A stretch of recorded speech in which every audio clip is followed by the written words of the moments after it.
మనందరికి తెలిసిన విషయమే నిజామాబాద్లో ఒక పోలీస్ కానిస్టేబుల్ ప్రమోద్ గారిది మర్డర్ జరిగింది. అందులో మనం చూసినట్లయితే ముఖ్యంగా one side of the story ఏంటంటే రియాజ్ అనే వ్యక్తి తన మీద 62 కేసెస్ ఉన్నాయి. అయితే ప్రమోద్ యొక్క కానిస్టేబుల్ తన సీనియర్స్ అని రియాజ్ని పట్టుకోవడానికి పంపించినప్పుడు తను రిటర్న్ బైక్ మీద రియాజ్ మరియు తన నెఫ్యూ తన చెల్లి కొడుకుతో తన పాటు ఉంటే వాళ్ళిద్దరి మధ్యలో రియాజ్ని కూర్చోబెట్టుకొని పోలీస్ స్టేషన్లో తీసుకొస్తున్నారు.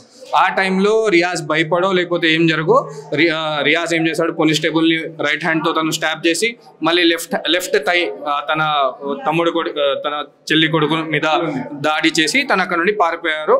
ఆ తర్వాత ఒక 1-2 days తర్వాత ఒక ఇన్ఫార్మర్ ఆసిఫ్ అనే ఇన్ఫార్మర్ తోటి మనకు అక్కడ ఇన్ఫర్మేషన్ దొరికింది. రియాజ్ తోటి తనని తీసుకొచ్చారు. తన గాయాల కోసం హాస్పిటల్లో పెట్టంగా తను అక్కడ పారిపోతే ఆర్మర్ తీసుకొని సీజ్ చేసి పారిపోతుంటే తనని అక్కడ ఎన్కౌంటర్లో అక్కడ తన ప్రాణం పోయింది. ఇది one side of the story.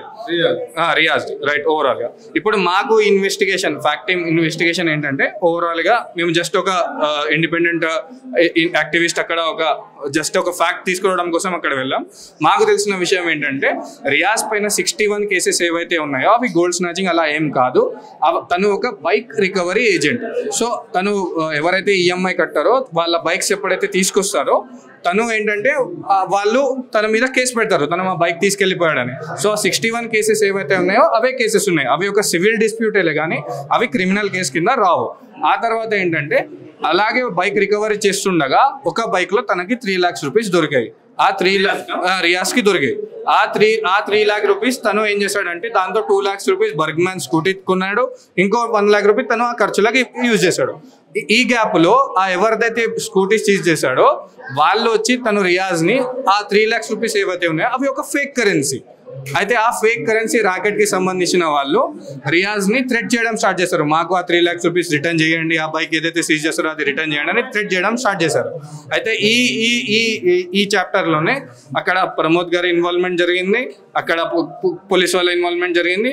Overall గా వీళ్ళందరూ ఒక చోట కలిశారు, సంథింగ్ ఇలా ఏదో జరిగింది.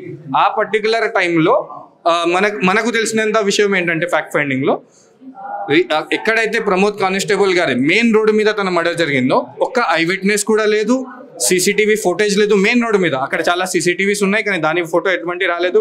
డీసీపీ గారు ఏం చెప్పారంటే చాలా మంది ఫొటోస్ తీశారు, వీడియోస్ తీశారు అని చెప్పారు హెల్ప్ చేయకుండా. ఆ ఫొటోస్ వీడియోస్ కూడా ఏం బయటికి రాలేదు. ఆ తర్వాత రియాజ్ ఎవరైతే ఉన్నారో తను వెళ్ళి సరెండర్ అయిపోయారు. సరెండర్ అయిపోయిన తర్వాత తనని ఏం చేయాలి, తనని 24 hours లోపల కోర్టు ముందు తీసుకురావాలి.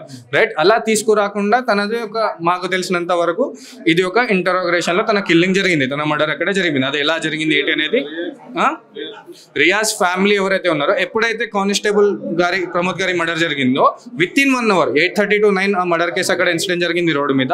within 1 hour 10 o'clock కి రియాజ్ యొక్క ఫ్యామిలీని పోలీస్ వాళ్ళు తీసుకెళ్లి 24 hours కన్నా ఎక్కువ రియాజ్ మదర్ తనకు ఒక పైల్స్ ఆపరేషన్ జరిగింది, తన కిడ్నీ బైపాస్ సంథింగ్ జరిగింది.